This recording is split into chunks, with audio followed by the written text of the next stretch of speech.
summer holidays kannu call GT Holidays ku pannu. GT Holidays, South India's #1 travel brand. சன்லேண்ட்ல சமைச்சா சக்தி தானா வரும். Black Thunder, where fun never ends. OT Main Road, Mettupalayam. இந்த தென் தமிழகத்துல ஜாதிய ரீதியா எதுக்கு நடக்கு? மறவர் சமுதாயத்தில இருந்து நாடார வெட்டிட்டு போயிருந்தாங்க, நாடார் சமுதாயத்தில இருந்து மறவரை வெட்டியிருந்தாங்க, தேவர் சமுதாயத்தில இருந்து தேவேந்திர குலத்தை வெட்டியிருந்தாங்க, தேவேந்திர குலத்தில இருந்து தேவர் சமுதாயத்தை வெட்டியிருந்தாங்க. நாடார் தேவேந்திரரை வெட்டுறாங்க, தேவேந்திரர் நாடாரை வெட்டுறாங்க. காவல்துறை தரப்புலையும் மைனஸ் அப்படிங்கிற மாதிரி தான் நான் பார்க்குறேன். காவல்துறை சரியாக செயல்படலை, செயல்பட்டிருக்கணும்ல. நாம் இளைஞர்களை சாதி ரீதியாக பிரித்து அவங்கள தூண்டுவோம், நாம் அவங்கள மோட்டிவேட் பண்ணுறதுக்கான வேலைகளை செய்வோம், நாம் ஒருங்கிணைப்போம், நாம் இப்படி உருவாக்குவோம். சமூகத்தை சீர்கெடுத்து பிரச்சனையான பிறகு போலீஸ் என்ன பண்ணிட்டு இருக்குன்னு கேட்கறது நியாயமாக இருக்குமா? நியாயமான விஷயத்துக்குண்ணே கொலை நடந்துட்டா பிரச்சனையே இல்லை. பிரச்சனை தான் சார். வாஸ்தவம் தான். ஏன்னா நீங்க அப்படி கடந்து போனீங்கன்னா நாம் செஞ்சது நியாயம் தான் ஒவ்வொருத்தரும் வந்து ஆனா இருக்கட்டும், எங்க நாடார் சமுதாயத்தை சார்ந்த தலைவர்களா இருக்கட்டும், யாருமே வந்து ஒரு வன்முறை பாதைக்கு போவாங்க. நம்மளுடைய பேச்சுக்களே எத்தனை அப்படி இருக்குது. ஏன் தென் தமிழகத்துல இந்த சூழல் வந்து மற்ற பகுதிகளில் இருந்தது தான் இந்த சாதி ரீதியிலான பிரச்சனை, ஏன் அங்க அதிகம்? அது வந்து அவங்களோட ஒரு பேருக்காகவோ ஒரு புகழுக்காகவோ. இதுல எப்படி சார் பேர் புகழ் கிடைக்கும்? அந்த பேரும் புகழும் வேணும்னு நினைக்கக்கூடியவங்க இன்னைக்கு இல்ல கிடைக்கும். இப்ப இல்லையே. இதே தீபக் ராஜா உண்மையிலே ஒரு படித்த இளைஞர். அந்த படுகொலைக்கு முன்னாடி உள்ள அவரோட பிஹேவியர், அவரோட நடத்தைகள்னு பார்க்கும்போது நாடார் சமுதாயமா இருக்கட்டும், அந்த மாதிரி சமுதாய படுகொலைகள்ல அவரும் சம்பந்தப்பட்டிருக்குது. அந்த சமுதாயத்தை சார்ந்தவங்க சார் அவ்வளவு சாதிய இருக்குமா அப்படி தென் தமிழகத்துல இருக்கு? கல்வி நிலையங்கள் அதிகமாக தமிழ்நாட்டிலேயே முன்னோடி கல்வி நிலையங்கள்லாம் உருவான சாதிய இறுக்கம் இவ்வளவு வச்சுக்கிட்டு 20-30 வருஷமா அடிச்சுக்கிற அளவுக்கு நிலைமை இருக்கு. இது நிறுத்துறதுக்கு அங்க எந்த ஒரு இதுவுமா இல்லாம போயிடுச்சு. ஒரு ஜாதிய வன்மத்தோட இருந்துகிட்டே இருக்காங்க தென் தமிழகத்துல அப்படிங்கறதெல்லாம் உண்மையிலே கிடையாது. நல்லா இணக்கமா எல்லாருமே இருக்காங்க, இணைஞ்சுதான் இருக்காங்க. எல்லாருமே இணக்கமா இருக்காங்க. யாருக்கு எடுக்கிறது? முன்னாடி நடந்த படுகொலையோட தொடர்ச்சி தான். அந்த மோட்டிவ் பெருசாகுதுன்னா அதுல நிறைய இளைஞர்கள் ஈர்க்கப்பட்டு வராங்கன்னா யாரோ தூண்டி யாரோ வேலை செய்யாம அது நடக்காது இல்ல. இப்ப ஹரிநடரை வந்து ஏதாவது ஒரு வேலையில கொலை பண்ணிடணும்னு அவங்க டார்கெட் பண்ணணும்னு நினைச்சு பிளான் பண்ணியே வாராங்கன்னு வைங்க. நான் தான் ஒரு பிரச்சனைக்குரிய நபர் அப்படின்னா உங்களையே தேடி வரணும். என்ன முதல்ல உங்களையே தேடி வரணும். என்னோட நாடார் சமுதாய ஒரு இளைஞனையோ மாற்று சமுதாயத்தை சார்ந்தவங்க கொடூரமா வெட்டி படுகொலை செய்யப்படும் போது எங்களுக்கு அது அந்த கொந்தளிப்பு எப்படி இருக்கணும்? போலீஸ் என்ன பண்ணிட்டு இருக்கு, இப்படி நடந்துருச்சு, போலீஸ் நடவடிக்கை எடுக்கணும், தடுக்கணும், அவங்களை முடுக்கி விடுறதுக்கான போராட்டத்தை அதைத்தானே நாங்க செய்யறோம். ஆனா நாம பல நேரங்கள்ல இங்கேயே இப்படி விழுது, இது நடக்குது, நாங்க என்ன பண்ணுவோம் தெரியுமா, அந்த மாதிரிலாம் நிறைய பேசியிருக்கோம். அண்ணே 4 பேருக்கு ட்ரிகர் ஆகும். பொதுவாகவே வந்து அறிஞர் ஒரு சமுதாய ரீதியான ஒரு பேச்சுக்களை பேசும்போது ஒரு ஜாதியவாதி மாதிரி ஒரு முத்திரை குத்தப்பட்டிருக்கு. குத்தப்படுது இல்ல சார், குத்திக்கிறோம். இப்ப நடந்த இந்த படுகொலையில அறிநடர் ஒரு நல்ல எண்ணத்துல அந்த படுகொலை நடந்த இடத்த போய் பாக்குறதுக்காகவோ அறிநடர் போனா நல்ல எண்ணத்தோட வரான்னு சொல்லி விடுவாங்களா? இப்படி யாராவது வராங்கன்னா அங்க முன்னின்று நீங்க அவங்க வரட்டும், என்ன பிரச்சனை, அமைதியா அவங்க வந்து அஞ்சலி செலுத்திட்டு போறதுக்கான ஏற்பாட்டை செய்யும் பொழுது எதிரிலையும் இன்னொருத்தர் செய்ய முனைப்பாங்க. அப்படிதானே சார் இணக்கமாக முடியும்? படுகொலைகள் நடக்காம தவிர்க்கிறது. தயவு செஞ்சு அனைத்து இனி என்னதான் செய்யும்? ஏன்னா பட்டப்பகல் இந்த படுகொலையை நிகழ்த்திக்கிட்டு இருக்கிறவங்களா இருக்கட்டும் 30 நாள்ல பெயில் கிடைக்கி அப்படிங்கிற ஒரு எண்ணம் இருக்கும்போது கொலையை செய்யத்தானே செய்வாங்க. ஒரு சிலர் செய்யக்கூடிய தவறுகள் அது கண்டினியூட்டியா ஆகிக்கிட்டே இருக்கு. ஒருவேளை நான் வெட்டணும்னு நினைக்கிறவங்க கம்பல்சரி போலீஸுக்கு தெரியுங்களா? தீபக் ராஜாவை பாதுகாத்திருக்க முடியும், தப்பிக்க வச்சிருக்க முடியும், போலீஸ் நினைச்சிருந்தா கண்டிப்பா முடிஞ்சிருக்கும்ல. சம்பவங்களை தடுக்கலாம். ஆனா பகை அப்படியே தானே இருந்துட்டு இருக்கும். அதுக்கு ஒரு முடிவு வேணும்ல. அதுக்கு ஒரு முடிவு வேணும் அப்படின்னு எடுத்தவங்க ஊத்தோன்னு சொல்லி இது இன்னைக்கு நேற்று உள்ள விஷயம் கிடையாது. காவல்துறை, தமிழக அரசு நினைத்தால் சாத்தியம். மாவட்டம் அங்க ஒரு கொலை சம்பவம் தமிழகத்தையே உலுக்கி இருக்கு. அதுவும் பட்ட பகல்ல திருநெல்வேலி டவுன்ல கோர்ட்டுக்கு பக்கத்திலேயே தீபக் ராஜா அப்படிங்கிறவர் வெட்டி படுகொலை செய்யப்படுறாரு. சிசிடிவி காட்சிகள்லாம் உண்மையிலேயே உரைய வச்சுது. என்ன இப்படி ஒரு நிலைமையா, சட்டம் ஒழுங்கு ஒரு பாதுகாப்பாக இல்லாத, ஏன்னா கொலையை வந்து செய்யறது அது ஓகே, ஆனா அது பட்ட பகல்ல எல்லாத்துக்கும் முன்னாடிங்கும் போது அப்போ எந்த அளவுக்கு போயிடுச்சுங்கிற ஒரு கேள்வியெல்லாம் வருது. இந்த கொலை சம்பவம் குறித்து உங்களுடைய பார்வை? ஏன்னா பொதுவாக இந்த தீபக் ராஜா அப்படிங்கிறவரோட படுகொலைங்கிறது மட்டும் கிடையாது. தென் தமிழகத்தில் குறிப்பாகவே அந்த ஒரு பழிக்கு பழி வாங்கணும் அப்படிங்கிற கண்ணோட்டத்தில் எண்ணத்தில் ஒரு சிலர் இதை வந்து தொடர்ந்து பண்ணிக்கிட்டு இருக்காங்க. இது நடந்துக்கிட்டு இருக்கு, காலங்காலமாக அது நடந்துக்கிட்டு இருக்கு. நான் மட்டும்னு கிடையாது, எல்லா சமுதாயத்தில் இருக்கக்கூடிய முக்கிய தலைவர்கள் எல்லாமே இந்த மாதிரி ஒரு ஜாதிய ரீதியாக இருக்கக்கூடிய படுகொலைகள் தடுக்கப்படணும்னு சொல்லி எல்லாரும் மேடைக்கு மேடைக்கு பேசுகிறோம். ஒவ்வொருத்தங்க ஊர்க்கூட்டம் போட்டுலாம் பேசுகிறாங்க. இந்த படுகொலை வந்து ஒரு ரொம்ப பிரபலியமாக எல்லார் மத்தியிலையும் பேசப்படுது அப்படின்னா, அவர் படுகொலை நடந்தது மதிய நேரம். அதுவும் ஒரு ஒரு ஃபெமிலியராக இருக்கக்கூடிய ஒரு ஹோட்டலோட வாசலில் நடக்குது. அதோட சிசிடிவி ஃபுட்டேஜ் எல்லாமே வெளியில் ஈஸியாக சோசியல் மீடியாவில் பரவிருச்சு. அப்போ ஒரு பட்டப்பகலில் இவ்வளோ தூரம் ஒரு படுகொலை திருநெல்வேலியில் நடக்கே அப்படிங்கும்போது, பொதுவாகவே திருநெல்வேலி மாவட்டம் அப்படின்னாலே வெட்டுக்குத்துக்கு பேர் வாங்கின மாவட்டம், குலகார மாவட்டம் அப்படிங்கிற மாதிரிலாம் என்னமோ வெளி மாவட்டங்களில் கொலையே நடக்காத மாதிரியும், வேறு மாவட்டங்கள்லாம் படுகொலையே நடக்காத மாதிரிலாம் பேசிக்கிட்டு இருக்காங்க. அப்போ இந்த சிசிடிவி ஃபுட்டேஜுங்கிறது வந்து இந்த தீபக் ராஜாவோட விஷயத்தில் எதனால் காவல்துறை தரப்பில் வெளியில் விட்டாங்க அப்படிங்கிறது ஒரு கேள்விக்குறியாக இருந்தால் கூட, மாற்று சமுதாயங்களில் இப்போ நாடார் சமுதாயமாக இருக்கட்டும், அல்லது தேவர் சமுதாயமாக இருக்கட்டும், யாதவர் சமுதாயமாக இருக்கட்டும், இந்த மாதிரி சமுதாயங்கள்லையும் இதே தேவேந்திர குல சமுதாய இளைஞர்களால் படுகொலை செய்யப்பட்ட மக்கள் இருக்காங்க. அந்த மாதிரி படுகொலைக்கு இந்த மாதிரி ஒரு வீடியோ ஃபுட்டேஜ்லாம் வரல. இப்போ எங்கள் நாடார்லேயே நாங்கள் வந்து கண்ணன் நாடாராக இருக்கட்டும், இன்னும் பல ஆறுமுகசாமி நாடாராக இருக்கட்டும், இந்த மாதிரி பாட்ஷா மாடசாமியாக இருக்கட்டும், இந்த மாதிரி பல நாடார் சமுதாயத்தை சார்ந்த பலரை நாங்கள் பழி கொடுத்துருக்குறோம். இந்த பழி கொடுத்தலுக்கு வந்து உள்ள வீடியோ ஃபுட்டேஜோ, அந்த படுகொலை நடந்த நிகழ்வுகளோ எங்களுக்கு ஒரு காணொலியாவோ எந்த ஒரு யாரும் பார்க்கக்கூடிய ஒரு இதில் இல்லை. நாங்கள் போயிருக்கலாம், சம்பவம் நடந்ததுக்கு அப்புறம் ஸ்பாட்டுக்கு போயிருந்திருப்போம், அல்லது பாடியை வாங்குறதுக்கு ஹாஸ்பிட்டலுக்கு போயிருப்போம், அந்த மாதிரி பார்த்துருக்குறோம். அப்போ ஒரு வெட்டக்கூடிய காட்சிகளெல்லாம் வந்து ஒரு காவல்துறை தரப்பிலே வெளியே விடும்போது, அது யாராக இருந்தாலும் சரி, இப்போ இந்த தீபக் ராஜாங்கிறவரோட படுகொலையை நம்ம காணொலியாக பார்க்குறோம். அப்போ யாருக்காக இருந்தாலும் அதை பார்க்கும்போது, ஐயோ இப்படி வெட்டுறாங்களே அப்படிங்கிற ஒரு எண்ணங்கள் எந்த சமுதாயத்தை சார்ந்தவங்களுக்கும் அது வரும். இறந்தது வந்து தேவேந்திர குல சமுதாயங்கிறதுனால இது ஒரு இப்படி ஒரு படுகொலைங்கிறது மாதிரி கிடையாது. இந்த காணொலியை பார்க்கும்போது அது வேற ஒரு சமுதாயத்தை சார்ந்தவங்களா இருந்தாலும் அது எல்லாருடைய மனதையும் பதைக்கத்தான் வைக்கும். பட் இந்த பழிக்கு பழி, இந்த படுகொலைகள் அப்படிங்கக்கூடிய ஒரு விஷயத்தில் வந்து உண்மையிலே இதை வந்து அது எனக்கு ஏற்புடையது அல்ல. காலகாலமாக நடந்துக்கிட்டு இருக்கக்கூடிய இந்த கொலைகள், தென் தமிழகத்தில் நடந்துக்கிட்டு இருக்கக்கூடிய கொலைகளுக்கு தமிழக அரசும் தமிழக காவல்துறையும், திருநெல்வேலியாக இருக்கட்டும், தூத்துக்குடி மாவட்டமாக இருக்கட்டும், தென்காசி மாவட்டமாக இருக்கட்டும், அதோட மாவட்ட ஆட்சித்தலைவர்கள், அங்கே இருக்கக்கூடிய காவல்துறை உயர் அதிகாரிகளோட ஒரு கூட்டத்தை ஆர்கனைஸ் பண்ணி எல்லா சமுதாய தலைவர்களையும், நாடாராக இருக்கட்டும், தேவேந்திர குல சமுதாயமாக இருக்கட்டும், யாதவ சமுதாயமாக இருக்கட்டும், மறவர் சமுதாயமாக இருக்கட்டும், எல்லா தலைவர்களையுமே ஆர்கனைஸ் பண்ணி இந்த குற்றப்பின்னணியில் இருக்கக்கூடியவங்களால் இந்த உங்கள் சமுதாயத்தில் இருக்கக்கூடியவங்களுக்கு உயிருக்கு ஆபத்து இருக்குது, அதே மாதிரி உங்கள் சமுதாயத்தில் இருக்கக்கூடியவங்களால் இந்த சமுதாயத்தில் இருக்கக்கூடிய இவங்களுக்கெல்லாம் உயிருக்கு ஆபத்து இருக்குங்கிறதெல்லாம் காவல்துறைக்கு எல்லாருக்குமே தெரியுங்க. இப்போ யாருக்கு எதிரியாக இருக்காங்க, அல்லது இன்னாரால் அடுத்து எதுவும் அசம்பாவிதம் நடக்க போகுது அப்படிங்கிறதெல்லாம் வந்து காவல்துறைக்கு முன்னெச்சரிக்கையாகவே தெரியும்.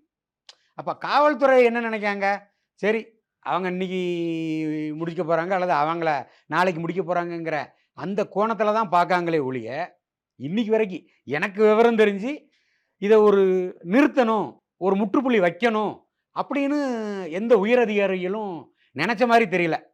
அப்படி நினச்சிருந்தா இப்போ இன்னைக்கு நடந்திருக்கிற இந்த தீபக் ராஜாவாக இருக்கட்டும், இதுக்கு முன்னாடி நடந்த கண்ணன் நடாராக இருந்திருக்கட்டும், இதுக்கு முன்னாடி நடந்த ஆறுமுகசாமி நடாராக இருக்கட்டும், இந்த மாதிரி படுகொலைகள்லாம் தவிர்க்கப்பட்டிருக்கலாம். அப்போ இது வந்து காவல்துறை தரப்புலையும் மைனஸ் அப்படிங்கிற மாதிரி தான் நான் பார்க்குறேன்னு.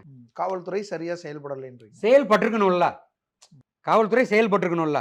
இவங்க வந்து ஒரு முன்விரோதம் காரணமாக வெட்டுறாங்க, பழிக்கு வெட்டுறாங்க. முதல்ல இந்த பழிக்கு பழி அப்படிங்கிற அந்த ஒரு விஷயமே வந்து சரியில்லைங்கிற மாதிரி தான் நான் நினைக்கிறேன். இன்னைக்கு தீபக் ராஜாவை ஒரு மாற்று சமுதாயத்தை சார்ந்தவங்க வெட்டுறாங்க, முன்பகையை காரணமாக வச்சு தான் வெட்டுறாங்க.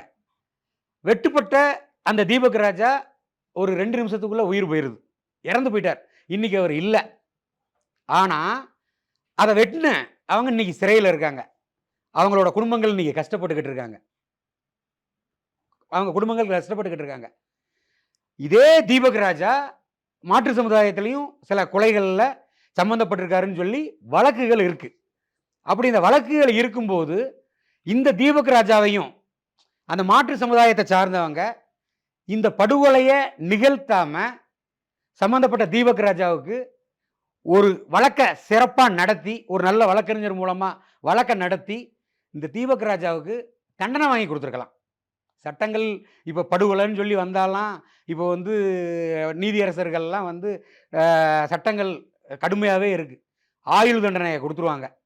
நான் சிறையிலிருந்து நான் கற்றுக்கிட்ட விஷயமே வந்து என்ன அப்படின்னா, இன்றைக்கி சிறைக்குள்ள ஒரு கொலை வழக்கில் இருக்கக்கூடிய ஆயுள் தண்டனை கைதிகள் அத்தனை பேருமே மனவேதனையில் தான் இருக்காங்க.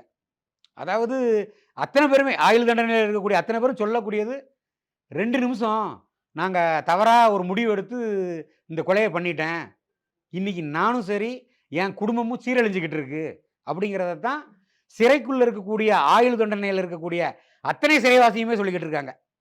அப்போ இதில் வந்து இதில் ஒரு பெரிய பேரோ இதில் ஒரு பெரிய விளம்பரமோ தேவையில்லை. இந்த கொலையை நிகழ்த்தினவங்களாக இருக்கட்டும், நிகழ்த்திக்கிட்டு இருக்கவங்களாக இருக்கட்டும், இதே நம்ம தீபக் ராஜாவோட வகையாராக இருக்கட்டும், அவங்களுக்காக இருந்தால் கூட இந்த பழிக்கு பழிங்கிறதுல அவங்களுக்கு என்ன ஆயிரப்போகுது சொல்லுங்கள்.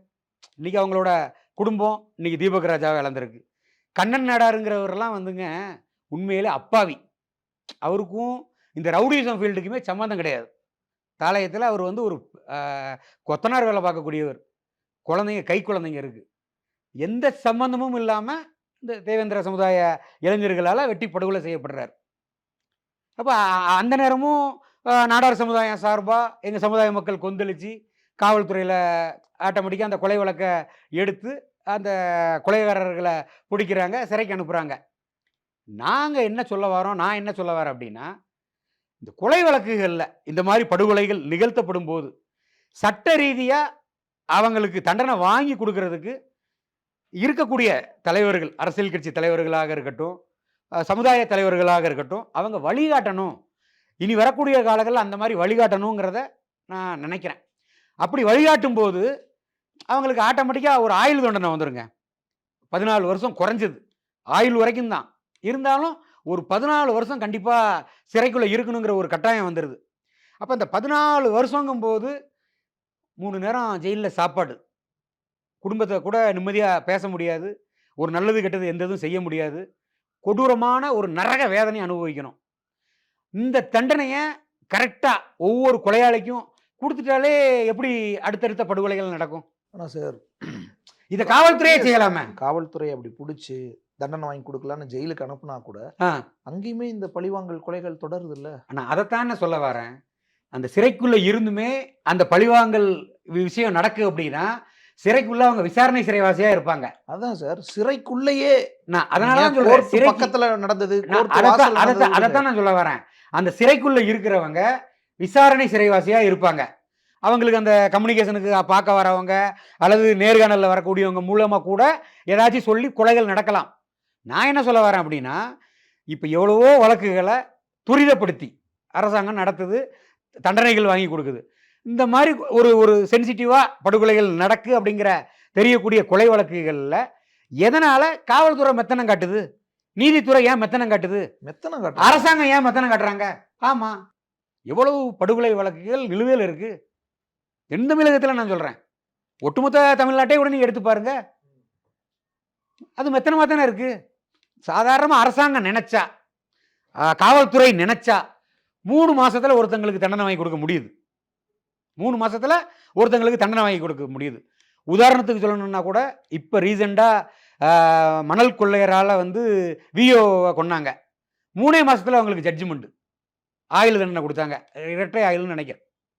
அந்த மாதிரி கொடுக்க வேண்டியதானே, படுகொலையை ஊர்ஜிதப்படுத்திட வேண்டியதானே. கொலையாளிகளை வெளியில் உலாவ விடுறதும் இதே காவல்துறை தானே. சார், ஏன் தென் தமிழகத்தில் இந்த சூழல் வந்து ரொம்ப வருஷமா இதுக்கு வந்து அதுவும் மற்ற பகுதிகளில் இருந்தது தான் இந்த சாதி ரீதியிலான பிரச்சனை. அதாவது ஏன் அங்க அதிகம்? அதாவதுண்ணே, இப்போ நட்புக்காக செய்யக்கூடிய கொலைகள்னு சொல்லி நட்புக்காக செய்ய ஆரம்பிக்கிறாங்க.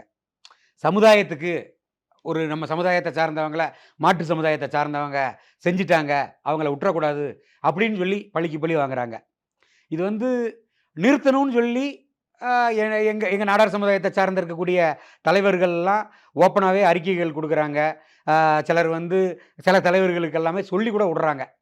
பட் அப்படி இருந்தும் கூட இதில் குறிப்பாக சம்மந்தப்பட்டு இப்போ நான் இருக்கேன், எனக்கு ஒருத்தங்க விரோதி அப்படிங்கிற மாதிரி இருந்தால் எனக்கும் அவங்களுக்கும் உள்ள ஒரு பிரச்சனை ஒரு முற்றுப்புள்ளியாவோ அல்லது அந்த அந்த குடும்ப பகை முற்றுப்புள்ளியோ இருந்தால் கூட இந்த என்ன சார்ந்து இருக்கக்கூடியவங்களோ அல்லது அந்த சமுதாயத்தை சார்ந்து இருக்கக்கூடியவங்களோ அதை ஒரு பகையாக வச்சு பின்தொடர்ந்து வந்துக்கிட்டு இருக்காங்க. அதுக்கெல்லாம் அது வந்து அவங்களோட ஒரு பேருக்காகவோ ஒரு புகழுக்காகவோ இதுல எப்படி சார் பேர் புகழ் கிடைக்கும்? அந்த பேரும் புகழும் வேணும்னு நினைக்கக்கூடியவங்க இன்னைக்கு இல்லைல்ல, கிடைக்கும் இப்ப இல்லையே.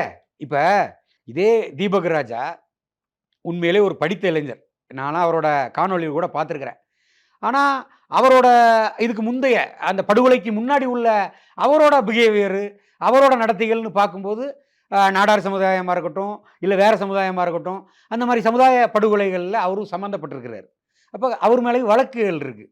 அப்போ அவர் வந்து மாற்று சமுதாயத்தினரால் ஒரு படுகொலையை நிகழ்த்தணும் அல்லது அவரை கொல்லணுங்கிற ஒரு ஒரு சர்க்கிள் அந்த மாதிரி அவரை தேடக்கூடிய ஆளாக தேடிக்கிட்டு தானே இருக்கக்கூடிய ஒரு சூழ்நிலையை உருவாக்கிக்கிட்டுதாங்கல்ல. இதே மாதிரி நாடார் சமுதாயத்திலையும் அந்த மாதிரி இருக்குது, தேவர் சமுதாயத்திலையும் இருக்குது, யாதவர் சமுதாயத்திலையுமே இருக்குது. அப்போ இது வந்து நான் சொல்கிறது தென் தமிழகத்தில், அதுக்காக வந்து கொங்கு மண்டலத்தில் கவுண்டர் சமுதாயத்திலேயோ அல்லது இங்கே வடக்கு பக்கத்தில் வன்னியர் சமுதாயத்திலேயோ இந்த மாதிரி படுகொலைகள் நடக்காமல் இருக்குன்னு நான் சொல்ல வரல. எல்லா சமுதாயத்திலையுமே இந்த படுகொலைகள்லாம் நடந்துகிட்டு இருக்கு. இல்ல சார், சாதி ரீதியிலான பிரச்சனை நடந்துகிட்டு சண்டை இருக்கு. எல்லாம் நடக்குது. ஆனா அதுக்கு தீர்வு ஒவ்வொரு சமூகத்துக்கும் ஒரு ரவுடிசம் டீம் அல்லது ஒரு ரவுடி குரூப்புக்கு வந்து சமூக பின்புலத்தை வச்சுக்கிறது, அப்படி டீமா இருக்கிறது அப்படிங்கிறது, அவங்களுக்குள்ள அடிச்சுக்கிட்டு கொன்னுக்கிட்டு இருக்கிறதுங்கிறது எங்க நடக்குது? நம்ம எங்க இது பாக்குறோம்? அதாவதுன்னு அந்த ரவுடிசம் அப்படின்னு சொல்லக்கூடியதெல்லாம் வந்து பழைய காலத்தோட முடிஞ்சு போச்சுண்ணே. இப்போ இருக்கிறதெல்லாம் அதாவதுண்ணே ஒரு 95, 96, 2000 அந்த அந்த ஒரு 2000க்கு முன்னாடி உள்ளதாவது தானே ரவுடிசம்னு சொல்கிறது. இப்போ இருக்கிறதெல்லாம் வந்துன்னா ஒரு ஒரு மோட்டிவ் மர்டர் தான். ரவுடிசங்கிறது வந்து யார் வேணாலும் என்ன செய்யலாம், என்ன வேணாலும் பண்ணலாம், யாரை வேணாலும் பண்ணலாங்கிறது தானே ரவுடிசங்கிறது. தான் தோணித்தனமாக என்ன வேணாலும் செய்யக்கூடியது தான் ரவுடிசங்கிறது. மற்றும் மோட்டிவ்ங்கிறது வந்து ஒரு கொடுக்கல் வாங்கல் பிரச்சனையாக இருக்கலாம், அந்த கொடுக்கல் வாங்கலுக்காக உள்ள கொலையாக மாறி இருக்கலாம், அந்த கொலையை செஞ்சது வந்து மாற்று சமுதாயத்தை சார்ந்தவங்களாக இருக்காங்க, அந்த இது ஒரு ஜாதியை. அப்போ அது வந்து ஒரு ஜாதி ரீதியாக பார்க்கப்படுறது. அப்போ அந்த கொலை பின்னணியில் இருக்கக்கூடிய ஒரு ஆளை ஒரு தலைவராக பார்த்துக்கிறாங்க அந்த சமுதாயத்தை சார்ந்தவங்க. சார், அவ்வளவு சாதிய இருக்குமா அப்படி தென் தமிழகத்தில் இருக்கு? இல்லைண்ணா, அதாவது எங்க தென் தமிழகத்துல கல்வி நிலையங்கள் அதிகமா தமிழ்நாட்டிலேயே முன்னோடி கல்வி நிலையங்கள்லாம் உருவானது பல அப்படி படித்த பெரும் மக்களை உருவாக்கணும் ஒரு பகுதியில சாதிய இறுக்கம் இவ்வளவு வச்சுக்கிட்டு குரூப்பா பிரிஞ்சு அடிச்சுக்கிற அளவுக்கு, அதுவும் 20-30 வருஷமா அடிச்சுக்கிற அளவுக்கு நிலைமை இருக்கு. இது நிறுத்துறதுக்கு அங்க எந்த ஒரு இதுவுமா இல்லாம போயிடுச்சு. தேவேந்திர குல சமுதாயமா இருக்கட்டும், நாடார் சமுதாயமா இருக்கட்டும், மறவர் சமுதாயமாக இருக்கட்டும், யாதவர் சமுதாயமாக இருக்கட்டும், இன்னும் மற்ற சமுதாயங்களை சார்ந்தவங்களாக இருக்கட்டும், எல்லாருமே ஒரு தொழில் ரீதியாகவோ அல்லது வேற ஒரு கொடுக்கல் வாங்கல் விஷயமாகவோ அல்லது ஒரு நட்பு வட்டத்திலேயோ நல்லா தான் இருந்துக்கிட்டு இருக்கிறாங்க. யாரும் வந்து ஒரு ஜாதிய வன்மத்தோட இருந்துக்கிட்டே இருக்காங்க தென் தமிழகத்தில் அப்படிங்கிறதெல்லாம் உண்மையிலே கிடையாதுன்னு. அது வந்து ஒவ்வொருத்தங்களோட தோற்றமாக இருக்கலாம், வெளியில் அந்த மாதிரி ஃபோக்கஸ் பண்ணி காமிக்கிறதா இருக்கலாம். அப்போ நல்ல இணக்கமா எல்லாருமே இருக்காங்க, இணைஞ்சுதான் இருக்காங்க, எல்லாருமே இணக்கமாக இருக்காங்க. யார் கெடுக்கிறது? அப்ப கெடுக்கிறதுன்னு சொல்ல முடியாதுண்ணே, கெடுக்கிறதுன்னு சொல்ல முடியாது. அதை தான் சொல்ல வரேன். இதுக்கு முன்னாடி நடந்த படுகொலைகள், இதுக்கு முன்னாடி நடந்த படுகொலையோட தொடர்ச்சி தான். அதான் சார், நல்ல இணக்கமா இருக்கிற மக்களுக்கு அந்த படுகொலைகள்ல சம்பந்தப்பட்ட நபர்கள் மட்டும் தெரியும், அது நம்மளுக்கான பிரச்சனை இல்ல, அது தனிங்கிறது புரியும். அப்ப அப்படி புரியாம பிரிஞ்சுக்கிறாங்க, அடிச்சுக்கிறாங்க, அந்த கும்பல் பெருசாகுது, அந்த மோட்டிவ் பெருசாகுதுன்னா அதுல நிறைய இளைஞர்கள் ஈர்க்கப்பட்டு வராங்கன்னா யாரோ தூண்டி, யாரோ அந்த மோட்டிவை கிரியேட் பண்ணி, யாரோ வேலை செய்யாம அது நடக்காது இல்லைண்ணா. இப்ப உதாரணத்துக்கு இப்ப நான் இருக்கிறேன், எனக்கு வந்து ஒரு மாட்டு சமுதாயத்திலிருந்து எனக்கு விரோதிங்க இருந்து ஒரு வேளை அரிநடரை வந்து ஏதாவது ஒரு வேலையில் கொலை பண்ணிடணும்னு அவங்க டார்கெட் பண்ணணும்னு நினச்சி பிளான் பண்ணியே வாராங்கன்னு வைங்க. ஒரு வேளை நான் ஜஸ்ட் அந்த இடத்துல இல்லாமல் இருக்கலாம், மிஸ் ஆகிருந்தேன். அவங்க வந்திருக்கிறது ஒரு போதையிலையோ ட்ரக் அடிச்சிட்டோ பொருளோட வந்திருப்பாங்க. அப்போ அவங்க என்ன நினைக்கிறாங்க, சரி ஹரிநடார் மாட்டலை, ஹரிநடார் ஊருக்கு வந்துட்டோம், ஹரிநடார் ஊரில் யாருடா அந்த சமுதாயத்தை சார்ந்தவன் இருக்கான் அப்படின்னு சொல்லி போட்டுட்டு போகிற படுகொலைகள்லாம் நடந்திருக்குன்னு. இப்போ நான் தான் காரணம், நான் தான் ஒரு பிரச்சனைக்குரிய நபர் அப்படின்னா உங்களை ஏன் அப்படி என்ன தேடி வரணும்? என்ன என்ன அதான் முதல்ல உங்களை ஏன் தேடி வரணும்? நீங்க எது நான் அந்த மாதிரி ஒரு குற்ற பின்னணியிலையோ நான் அந்த மாதிரி ஒரு பிரச்சனைக்குரிய நபரா இருந்தால், நான் உதாரணத்துக்கு நான் புரியுது சொல்றேன். புரியுது. அப்ப இங்க சமூகம் வந்துருது இல்ல, இங்க சாதி புரியுதுங்களா? வந்துருது இல்ல. அப்ப எப்படி எதனால அப்படி ஜாதி- இளைஞர்கள் எதனால அப்படி ஜாதி மயக்கப்படுறாங்க? எங்க வருது அப்படின்னா, ஹரிநடார் ஒரு பிரச்சனைக்குரிய ஒரு நபர், ஹரிநடாரா அவங்க வெட்டிட்டு போயிருந்தாங்க அப்படின்னா அவங்களுக்குள்ள ஒரு கொடுக்கல் வாங்கல் பிரச்சனை அல்லது அவங்களுக்குள்ள ஒரு நிலத்தகராறு, அதனால வெட்டிட்டாருங்கிற மாதிரி போயிருக்கும். ஆனா ஹரிநடாரை வெட்டாம ஹரிநடார் கூட ஒரு பழகிக்கிட்டு இருக்கவங்களோ அல்லது அவங்களோட டிராவல் பண்ணக்கூடியவங்களோ அல்லது அவங்களோட உறவினரையோ அந்த மாற்று சமுதாயத்தை சார்ந்தவங்க வெட்டிட்டு போயிட்டாங்கன்னா தான் அங்க அது ஜாதிய இதா பாக்குறாங்க. ஏன்னா சம்பந்தம் இல்லாத வெட்டுறாங்க. Yes, yes. உதாரணத்துக்கு சொல்றதுதான் அந்த கண்ணன் நாடார் படுகொலை. ம். கண்ணன் நாடாருக்கும் இந்த ரவுடிசம் இதுக்கும் வந்து சம்பந்தமே கிடையாது. தாளையத்தை சார்ந்தவர் சம்பந்தமே இல்லாதவங்கள அந்த தேவேந்திர குலத்தை சார்ந்த குரூப் வெட்டுறாங்க. அப்ப அந்த கண்ணன் நாடார் சார்ந்த உறவினர்கள் அவங்க வந்து இதை வந்து ஒரு பகையாத்தானே எடுத்துக்குவாங்க. ம். எந்த வேலைக்கும் போகல, எந்த வம்பு தும்புக்கும் போகாதவன், அவன் உண்டு அவன் வேலை உண்டுன்னு இருந்தான். இப்படிப்பட்டவனை வந்து ஒரு மாற்று சமுதாயத்தை சேர்ந்தவங்க வெட்டிட்டாங்களே, ஒரு கூலிப்படையை சார்ந்தவங்க வெட்டிட்டாங்களே, குடியார கும்பல் வந்து இப்படி வெட்டிட்டு போயிருச்சு அப்படிங்கிறத தானே ஒரு சமுதாயத்தை சார்ந்தவங்கள Yes, பார்ப்பாங்க. அந்த கூலிப்படை இதே மாதிரி கொடுக்கிறது, இதே அல்லது மாதிரி அந்த கூலிப்படை ஏவுனவங்களை அண்ணா, சட்ட இதே ரீதியா மாதிரி நிறுத்துறதா இதே மாதிரி நாடார் சமுதாயத்தை சார்ந்தவங்களும் இவன் மாற்று சமுதாயத்தை சார்ந்தவங்களை போய் ஏதோ ஒரு காரணத்துக்காக முன்பகைக்காகவே போய் சம்பந்தப்பட்டவங்கள போய் கொலை பண்ணிட்டா பரவாயில்ல, அங்கேயும் சம்பந்தமில்லாத நபர் படுகொலை செய்யப்படும் போது அது ஜாதிய ரீதியா பார்க்கப்பட்டது இல்ல. எதுவுமே பரவாயில்ல இல்ல, அதுவுமே தப்புதான். தவறு சட்டம் தவறு இருக்கு, தானே. நான் அதான் போலீஸ் சொல்ல வரேன். இருக்கு. அண்ணா தவறு தான். அது நாடார் சமுதாயத்தை சார்ந்தவங்க செஞ்சாலும் சரிதான், மாற்று சமுதாயத்தை செஞ்சவங்க செஞ்சாலும் சரி, கொலைங்கிறது தவறு தான். சார், நான் அந்த right, sir. கொலைகளுக்கு அந்த எனக்கு- கொலைகளுக்குமே சட்டப்படி சட்டம் எதுக்கு Yes, இருக்கு? sir. நான் அதாவது அதான் சொல்ல வரேன். நம்ம காவல்துறை எதுக்கு இருக்கு, நீதிமன்றங்கள் எதுக்கு இருக்கு?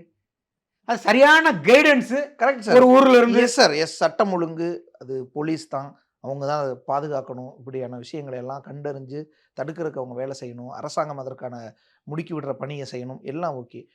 நாம் இளைஞர்களை சாதி ரீதியாக பிரித்து அவங்கள தூண்டுவோம், நாம் அவங்கள மடைமாத்துறதுக்கு பேசுவோம், நாம் அவங்கள மோட்டிவேட் பண்ணுறதுக்கான வேலைகளை செய்வோம், நாம் ஒருங்கிணைப்போம், நாம் இப்படி உருவாக்குவோம். உருவாக்கி சமூகத்தை சீர்கெடுத்து பிரச்சனையான பிறகு போலீஸ் என்ன பண்ணிட்டு இருக்குன்னு கேட்கறது நியாயமா இருக்குமா? அண்ணன் இப்போ நானா இருக்கட்டும், எங்க நாடார் சமுதாயத்தை சார்ந்த தலைவர்களா இருக்கட்டும், யாருமே வந்து ஒரு வன்முறை பாதைக்கு போங்க. நம்மளுடைய பேச்சுக்களே எத்தனை அப்படி இருக்கு சார்.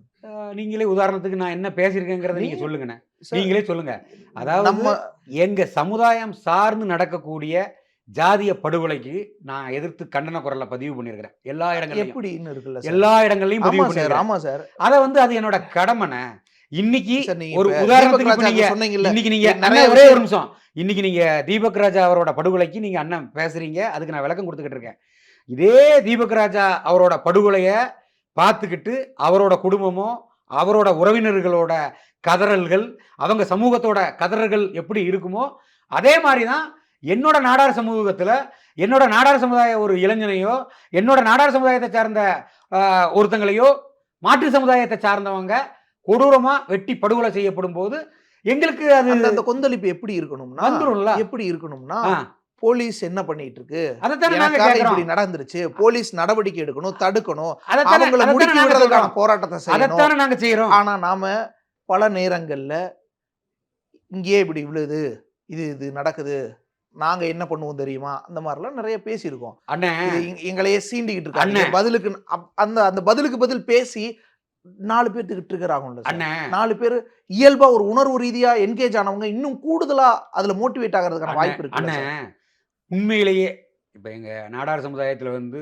எல்லாருமே பொருளாதாரத்துல எல்லாருமே இல்ல அப்படி இல்ல இல்லைண்ணே. சார். யாரோ ஒருத்தர் அப்படி தான். ஆனா அப்படி பிரச்சனை இல்லைண்ணே. பெருசாகிட்டே அப்படி இல்லை இருக்குல்ல. அப்படி இல்லைண்ணே.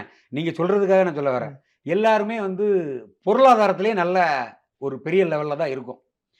ஆனா கூட எங்களுக்கு வந்து இந்த ஒரு ஜாதிய ரீதியான படுகொலையை ஊக்குவிக்கணும் அல்லது இந்த மாதிரி ஒரு கொலைகளை செய்யறதுக்குன்னு சொல்லி ஆட்களை தயார் பண்ணணும்னு சொல்லி எங்க சமுதாயத்துல யாரும் அந்த மாதிரி வச்சுக்கிறது இல்ல. யாரோ ஒரு சிலர் தன்னோட ஒரு வளர்ச்சிக்காகவும் பொலிட்டிக்கல் தன்னோட வளர்ச்சி அப்போ அரசியல் ரீதியான தன்னோட வளர்ச்சி அல்லது ஏதோ ஒரு வகையில் தன்னுடைய வளர்ச்சிக்காக அல்லது நான் இந்த சமூகத்துக்காக நிற்கிறேன்ற ஒரு தோற்றத்தை காட்டிக்கிறதுக்காக நான் எல்லாருக்கையும் தான் சொல்கிறேன், நான் எல்லா சமூகத்துல இருந்தும் சொல்கிறேன், தான் இருக்கேன், நான் தான் பாஸ் அல்லது நான் தான் தலைவன் அல்லது நான் தலைவன் ஆகணும் ஏதோ ஒரு காரணத்துக்காக உணர்வுபூர்வமாக பேசுகிறங்கிற பேரில் நீங்கள் சொல்கிறீங்கல்ல யாருக்கும் யாரும் சம்மந்தம் இல்லாத ஆனால் சாதி ரீதியில் அவங்க வந்து மோட்டிவேட் ஆயிடுறாங்க அப்படின்னு. அதுக்கு இந்த பேச்சுக்கெல்லாம் காரணமாக அமைஞ்சிருது இல்லை. நீங்கள் சொல்லும் பொழுது தீபக் ராஜா இதுக்கு முன்னாடி பேசுனதெல்லாம் கூட சிலர் மோட்டிவேட் ஆயிருக்கலாம்னு சொன்னீங்க. கண்டிப்பா. அப்ப எல்லாருமே தானே பேசிட்டு இருக்காங்க, எல்லாருமே தானே பிரச்சனைக்குரியவங்களா ஆகிறாங்க, எல்லாருமே தானே சரி செய்யணும். ஏன்னா ஒருத்தர்கிட்ட போய் நீ ஏன் பேசுற இப்படி பேசாம இருன்னு சொல்லும் போது அவன் பேசுறான்ல, அப்ப நான் பதிலுக்கு பேசாமல இருக்க முடியுன்றாங்க. அதுக்கு எல்லாருமே அதைத்தான் நான் சொல்ல வரேன். இப்ப இது வந்து யார் செய்யணும் அப்படின்னா உண்மையிலேயே அரசாங்கம் காவல்துறை செய்யணும். பேசுறதுல இருந்தே நடவடிக்கை எடுக்கணும். ஒரே ஒரு விஷயம் தானே. இப்ப இன்னைக்கு நீங்க சொல்றீங்க தீபக் ராஜா, அதே மாதிரி யாரா இருந்தாலும் எந்த சமூகத்தை சார்ந்தாலும் ஒரு படுகொலை செய்யப்பட்டுறாங்க. ஆனா அரிநடார பொதுவாகவே வந்து அரிநடார ஒரு சமுதாய ரீதியான ஒரு பேச்சுக்களை பேசும்போது ஒரு ஜாதியவாதி மாதிரி ஒரு முத்திரை குத்தப்பட்டிருக்கு. இந்த குத்திக்கிறோம் சார், குத்தப்படுது இல்ல சார், குத்திக்கிறோம். குத்திக்கிறேன்னா என்னோட சமூகத்துக்கு ஏதாவது ஒண்ணுன்னா அப்படின்னு நான் பேச வரும் பொழுது நாம தானே குத்திக்கிறோம். ஆமா, இப்ப அதே யாருக்கா இருந்தாலும் நான் வருவேன்னு சொல்லும் போது தானே பொது மனிதனா வரும். கரெக்ட் தானே. இப்ப நீங்க சொல்றீங்க யாருக்கா இருந்தாலும் வருவேன்னு சொன்னா பொது மனிதன் நீங்க சொல்றீங்க. இப்ப நீங்க சொன்ன இப்ப நடந்த இந்த படுகொலையில அரிநடர் ஒரு நல்லெண்ணத்தோட அந்த படுகொலை நடந்த இடத்த போய் பாக்குறதுக்காகவோ அல்லது அவரோட தீபக் ராஜாவோட உடலை அடக்கம் பண்ற இடத்துக்கோ அரிநடர் போனா இவர் ஒரு பொது மனிதர் தானே, நல்ல எண்ணத்தோட வராருன்னு சொல்லி விடுவாங்களா, ஏத்துக்கிடுவாங்களா? நம்ம என்ன பண்ணிருந்தோம் பின்னாடி, இதுக்கு முன்னாடி என்ன பண்ணோம் பாப்பாங்களா? சரி சார், அரிநடர் என்ன பண்ணிருக்காரு? இல்ல சார், நீங்க இதுக்கு முன்னாடி எப்படி பேசிருக்கீங்க பாப்பாங்கல்ல சார். அரிநடர் என்ன பண்ணிருக்காரு? நாம நம்மள என்னவா முத்திர குத்திக்கிட்டோங்கிறதுல இருந்து பாப்பாங்களா இல்லையா? ஆனா இது வந்து நம்ம ஆனா பேசுறதுக்கு நல்லா இருக்கும். சேஞ்ச் இல்ல சார், எல்லா சமுதாய தலைவர்களும் நான் உதாரணத்துக்கு தான் சொல்றேன். இல்ல இதே இது நாடார் சமுதாயத்துல ஒரு படுகொலை நடந்து அங்கிருந்து யாராவது மாற்று சமுதாயத்தை சார்ந்த ஒரு தலைவர்கள், உதாரணத்துக்கு அண்ணன் தொல் திருமாவளவனா இருக்கட்டும் அல்லது டாக்டர் கிருஷ்ணசாமியா இருக்கட்டும் அல்லது அண்ணன் ஜான் பாண்டியன் அண்ணனா இருக்கட்டும், அவர்கள் வந்தால் கூட அல்லது தேவர் சமுதாயத்திலிருந்து பல தலைவர்கள் யாராவது வந்தால் கூட யாரும் ஏத்துக்க மாட்டாங்கண்ணே. ஏன்னா கொந்தளிச்சு போயிருப்பாங்க. நான் என்ன சொல்ல வரேன், அந்த படுகொலை எதற்கு?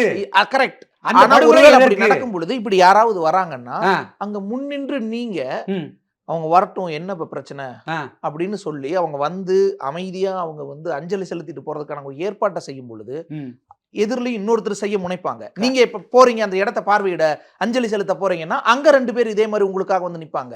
அப்படிதானே சார் இணக்கமாக முடியும். சாத்தாங்குளத்துல தந்தை மகன் ஜெயராஜ் பெனிக்ஸ் படுகொலை, அது வந்து கொடூர படுகொலை, காவல்துறையினரால கொடூரமா தாக்கப்பட்டு கொல்லப்பட்டாங்க.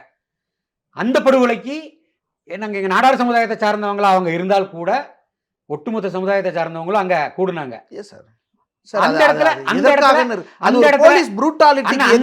அப்படி கிடையாதுண்ணே. அந்த இடத்துல கரெக்ட், அந்த இடத்துல எல்லாரும் மனித நேயத்தோட எந்த கட்சியை சார்ந்தவங்களா இருந்தாலும் சரி எந்த சமூகத்தை சார்ந்தவங்களா இருந்தாலும் சரி அவங்க அந்த இடத்துல மரியாதை கொடுப்பாங்க.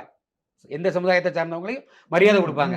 ஆனா ஒரு படுகொலைன்னு வரும்போது கொலையாளி யார், எதற்காக அந்த படுகொலை நடக்குதுங்கிறத பாத்துருவாங்கல்ல பொறுத்து. ஆமா, அதை பாத்துருவாங்க. அப்ப உதாரணத்துக்கு இந்த தீபக் ராஜா விஷயத்திலே ஆரம்பத்தில் என்ன சொல்றாங்க, வாட்ஸ்அப் குரூப்புகள் எல்லாம் வந்து ஒருவேளை நாடார் சமுதாயத்தை சார்ந்தவங்க பண்ணிட்டாங்களோ அல்லது மாற்று சமுதாயத்தை சார்ந்தவங்க பண்ணிட்டாங்களோங்கிறதெல்லாம் செய்திகள் எல்லாம் வர ஆரம்பிக்குது. அப்படி வரும்போது அந்த இடத்துல நீங்க சொல்லக்கூடிய அந்த 2 சமுதாயத்தை சார்ந்தவங்களுமே, அது ஒரு மறவர் சமுதாயமா இருக்கட்டும் அல்லது நாடார் சமுதாயத்தை சார்ந்தவங்களா இருக்கட்டும், எந்த தலைவரும் அந்த படுகொலை பக்கத்துல ஏன்னு கூட கேட்க போக முடியாதுல்ல. இல்ல சார், போகலையான்னு இருக்கு சார். அப்படி பொது மனிதரா நிரூபிக்கிட்ட யாரா இருந்தாலும் அப்படி கிடையாதுண்ணே சார், அப்படி கிடையாது சார். ஆட்டோமேட்டிக்கா ஒருவேளை அரிநாடாரே அந்த இடத்துக்கு போகணும்னு நினைச்சா கூட காவல்துறையை விட மாட்டாங்க. அதுதான் திரும்பவும் சார், புரியுதுங்களா? அந்த அரிநாடார் நீங்க வாங்க நான் உங்களுக்கு பாதுகாப்பு தரேன்லாம் கூட்டு போக மாட்டாங்க. இல்ல சார், நீங்க ஒரு பொது மனிதரா ஒரு எல்லா சமூகத்துக்குமான ஒரு போராளியா இல்ல நான் போராடக்கூடிய நபரா, எங்க எந்த தவறு நடந்தாலும் கண்டிக்கக்கூடிய நபரா, எங்க எந்த மக்கள் கஷ்டப்பட்டாலும் நான் போய் நிப்பன்ற ஒரு நபரா உங்களை நீங்க முன்னிறுத்தி இருந்தீங்கன்னா போலீஸ் தடுத்தாலும் அந்த மக்கள் வாங்கன்னு இருப்பாங்க. போலீஸ் என்ன பாதுகாப்பு கொடுக்கறது, நாங்க கொடுக்குறோம் பாதுகாப்பு வாங்கன்னு இருப்பாங்க. அப்படி ஆனா நாம நம்மளை என்னவா ப்ரொஜெக்ட் பண்ணிக்கிறோங்கிறதுல இருந்து இது பார்க்கப்படும்ன்ற. அப்படி இல்லைண்ணா. அதாவது இந்த மாதிரி இந்த கொடூர படுகொலைகள் நடந்துகிட்டு இருக்கு இல்லையா, இந்த படுகொலைகள் நடக்காம தவிர்க்கிறதுக்கு தயவு செஞ்சு அனைத்து இனி அனைத்து இனி அனைத்து அனைத்து இனி அதுதானே நம்ம இனி என்னதான் செய்யும்? ஏன்னா இது நீண்ட காலமா நடக்குது. இன்னைக்கு பட்டப்பகல் ஆகி இந்த இந்த இந்த படுகொலைய நிகழ்த்திக்கிட்டு இருக்கிறவங்களா இருக்கட்டும், அல்லது இனிமேல் படுகொலையை செய்யணும்னு நினைச்சுக்கிட்டு இருக்கிறவங்களா இருக்கட்டும், அவங்களாம் இந்த சிறைக்குள்ள இருக்காங்க பார்த்தீங்களா, சிறைக்குள்ள எப்படி கஷ்டப்பட்டுக்கிட்டு இருக்காங்கங்கிறதெல்லாம் வந்து நம்ம சரியான விதத்தில் சினிமா காமிக்கலை. இப்போ இருக்கிற சினிமாலாம் வந்து என்னமோ சிறைக்குள்ள இருக்கவங்கலாம் ரொம்ப ஜாலியாக சந்தோஷமாக இருக்கிற மாதிரி காமிச்சிட்டு போயிருந்தாங்க. உண்மையிலேயே சிறைக்குள்ள ஒரு சென்சிட்டிவாக ஒருத்தர் குடும்பத்தை பிரிஞ்சு எப்படி இருக்காங்க, இந்த படுகொலையை நிகழ்த்தினவங்கலாம் எப்படி கஷ்டப்பட்டுக்கிட்டு இருக்காங்க, உறவுகளை சொந்தங்களை எவ்வளவு மன வேதனையோட வாழ்ந்துக்கிட்டு இருக்காங்க, ஒவ்வொரு நாளையும் ஒவ்வொரு நிமிஷத்தையும் எப்படி கொண்டு போய்கிட்டு இருக்காங்கங்கிறதெல்லாம் வந்து ஒரு ஒரு உணர்ச்சி பூர்வமான ஒரு சினிமாக்கள் வாயிலாவோ அல்லது இதெல்லாம் பேசணும், தலைவர்கள் பேசணுண்ணே. உதாரணத்துக்குண்ணே, எங்கள் நாடார் சமுதாயத்தை சார்ந்தவங்களே ஏதோ ஒரு சொத்து பிரச்சனைக்காக ஒரு மாற்று சமுதாயத்துக்காரங்க ஏதோ ஒரு சண்டையை போட்டுட்டாங்க. அப்போ சண்டையை போட்டுட்டாங்கன்னு உடனே அவங்கள ஏதாவது ஒரு வகையில் படுகொலை செய்யணும் அப்படிங்கிற மாதிரி நினச்சி ஒருவேளை என்கிட்டலாம் பேச வந்தாங்கன்னா, நான் எனக்கு தெரிஞ்சினேன், உதாரணத்துக்கு மறவர் சமுதாயத்துக்கும் எங்கள் நாடார் சமுதாயத்துக்குமே சில இந்த மாதிரி ஒரு பிரச்சனைகள்லாம் வந்திருக்கிற நேரத்தில் தென் தமிழகத்தில் மூர்த்தி தேவரெல்லாம் அண்ணன் கேள்விப்பட்டிருப்பீங்க. நாம் அவங்கெல்லாம் வந்து நண்பர்கள் தான், தொழில் ரீதியாகவுமே நமக்கு ஒரு பிஸ்னஸ் பார்ட்னர் தான்.